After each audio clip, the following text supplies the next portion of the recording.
السلام علیکم ہماری اور آپ کی روحانی اماں، قربان جائیں ان کے ایمان، حوصلے اور صبر پر جو آخری وقت تک پہاڑ کی طرح قائم رہا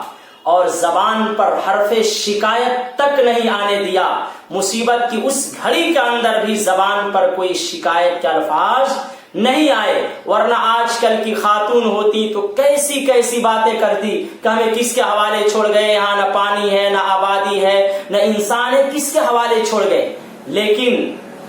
ہماری اور آپ کی روحانی اماں نے جو مثال دی ہے پوری دنیا والوں کے لیے، آپ تمامی حضرات کو چاہیے کہ اس ایپیسوڈ کو آپ پورا سنیں اور دوسروں تک شیئر کیجیے۔ آج کے اس ایپیسوڈ کے اندر جناب شکیل صاحب نے درخواست کی ہے کہ مفتی صاحب آپ مہربانی کر کے حضرت ہاجرہ کے بارے میں کچھ گفتگو فرمائیں۔ تو آج کے اس ایپیسوڈ کے اندر ہم حضرت ہاجرہ رضی اللہ تعالی عنہا جو ہماری اور آپ کی روحانی اماں ہے ان کے بارے میں گفتگو کرتے ہیں۔ مصر کے بادشاہ نے حضرت سارہ رضی اللہ تعالی عنہا جو حضرت ابراہیم علیہ السلام کی بیوی، حضرت سارہ رضی اللہ تعالی عنہا کے سپرد جس خاتون کو کیا تھا، حضرت سارہ نے اس خاتون کو حضرت ابراہیم علیہ السلام کے سپرد کر دیا۔ حضرت ابراہیم علیہ السلام نے اس خاتون سے نکاح کر کے اپنی بیوی بنا لیا۔ نکاح کے بعد اللہ تعالیٰ نے حضرت ہاجرہ رضی اللہ تعالی عنہا کے وطن سے ایک بیٹا دیا، ایک بچہ دیا جن کا نام حضرت اسماعیل تھا۔ حضرت اسماعیل علیہ السلام ابھی دودھ ہی پی رہے تھے کہ اللہ پاک کی اجازت سے، اللہ تعالیٰ کے حکم سے حضرت ابراہیم اپنی بیوی اور اپنے دودھ پیتے بچے حضرت اسماعیل کو لے کر فلسطین سے حجاز کی طرف لمبا سفر شروع کر دیے۔ حضرت ابراہیم علیہ السلام حجاز کی طرف، جہاں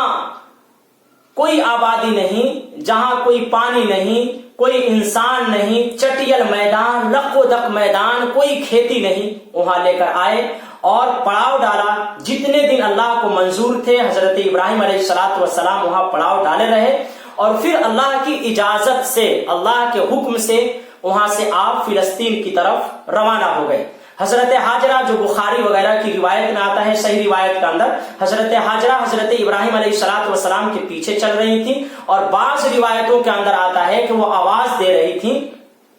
کہ آپ ہمیں کس کے حوالے کر کر جا رہے ہیں، یہ لق و دق میدان ہے، چٹیل میدان ہے، یہاں کوئی آبادی نہیں ہے، کوئی پانی نہیں ہے، صرف خشک پہاڑ ہیں، جنگلات ہیں، کہاں جا رہے ہیں ہمیں آپ سوچئے ذرا۔ حضرت اسماعیل جن کو بڑھاپے کی عمر میں مانگا گیا تھا، اور اولاد کی محبت کتنی زیادہ ہوتی ہے، لیکن حضرت ابراہیم علیہ السلام اللہ کے حکم کے آگے ان تمام چیزوں کو قربان کر دیے۔ حضرت ابراہیم علیہ السلام جواب نہیں دے رہے ہیں اور آگے کی طرف موو کر رہے ہیں، بڑھتے جا رہے ہیں۔ بعض روایتوں کے اندر آتا ہے کہ حضرت ہاجرہ نے خود کہا کہ کیا اب ہمیں اللہ کے حکم سے چھوڑ کر یہاں جا رہے ہیں؟ کیا اللہ کی اجازت ہے، کیا اللہ کی مرضی ہے، اللہ کا حکم ہے؟ حضرت ابراہیم نے کہا ہاں۔ تو حضرت ہاجرہ نے کہا کہ اللہ ہمیں کبھی ضائع نہیں کرے گا، اگر آپ اللہ کے حکم سے ہمیں یہاں چھوڑ کر جا رہے ہیں تو اللہ ہمیں ضائع نہیں کرے گا۔ حضرت ابراہیم علیہ السلام پیچھے دیکھے بغیر، پیچھے نہیں دیکھ رہے تھے اور آگے کی طرف آپ موو کر رہے تھے، پیچھے اس لیے نہیں دیکھ رہے تھے کہ کہیں دیکھیں گے تو بیوی کی محبت غالب آ جائے گی، یا ہو سکتا ہے ابھی جو چھوٹے بچہ دودھ پی رہا ہے اس کی محبت غالب آ جائے اور اللہ کے جو حکم ہے اس کے اندر رکاوٹ بن جائے۔ حضرت ابراہیم علیہ السلام آگے کی طرف گئے اور جا کر ایک سائڈ میں آپ بیٹھ گئے اوجھل ہو کر، ادھر حضرت ہاجرہ آ کر کعبہ کے پاس جو بیت اللہ ہے وہاں بیٹھ گئے۔ حضرت ابراہیم علیہ السلام وہاں بیٹھ کر دعا کی، جس کو قرآن نے نقشہ کھینچا ہے، ربنا انی اسکنت من ذریتی بواد غیر ذی زرع عند بیتک المحرم ربنا لیقیموا الصلاة فاجعل افئدة من الناس تهوی الیہم وارزقهم من الثمرات لعلهم یشکرون۔ حضرت ابراہیم علیہ السلام نے دعا کی کہ اے پروردگار عالم، میں نے اپنی بیوی اور اپنی اولاد کو تیرے گھر، محترم گھر، تیرے باعزت گھر کے پاس چھوڑا ہے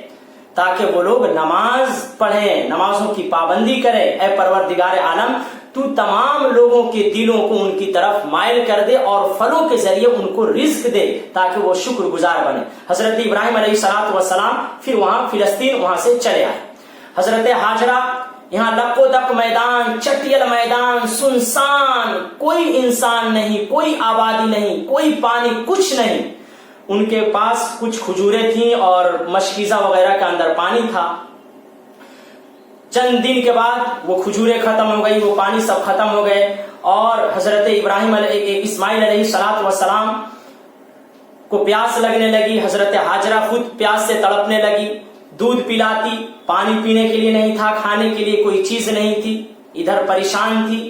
حضرت اسماعیل علیہ السلام پیاس سے تڑپ رہے ہیں، پیاس اس قدر شدید لگی ہوئی تھی کہ حلق خشک ہو رہی تھی۔ حضرت ہاجرہ کو کچھ دکھائی نہیں دیا کہ کہاں جائیں، کدھر جائیں۔ پھر آگے جب بڑھی اس مصیبت کے اور اس مصیبت کی گھڑی میں جب آگے بڑھی تو صفا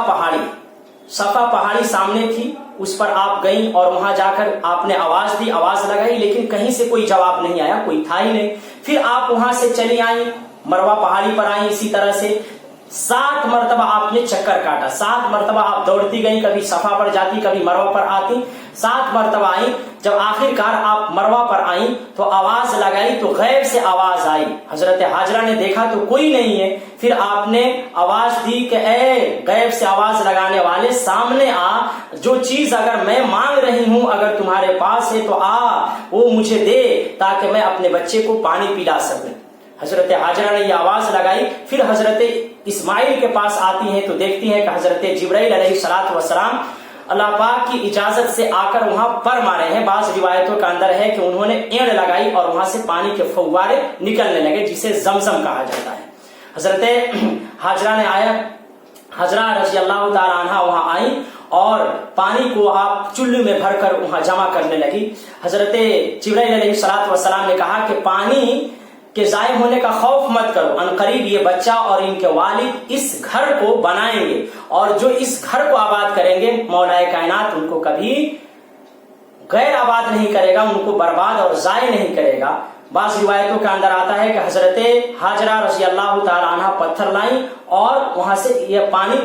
باندھنے لگی، یعنی زمزم باندھنے لگی، جیسا کہ روایت کے اندر ہے کہ اللہ کے نبی نے فرمایا کہ اللہ تعالیٰ رحم فرمائے حضرت اسماعیل علیہ السلام کی والدہ محترمہ پر کہ اگر وہ پانی کو پتھر وغیرہ سے نہ روکتی تو پانی کا چشمہ یعنی زمزم کا جو پانی ہے اس کا چشمہ جاری ہوتا۔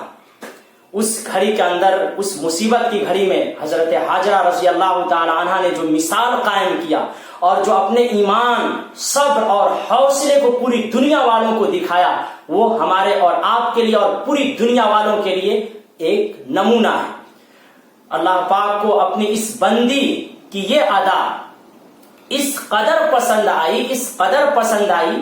اور اتنا محبوب لگا اللہ تعالیٰ کو یہ ادا کہ اللہ تعالیٰ نے حضرت محمد الرسول اللہ صلی اللہ علیہ وسلم کی امتیوں پر جو حج کے لیے جاتے ہیں اس ادا کو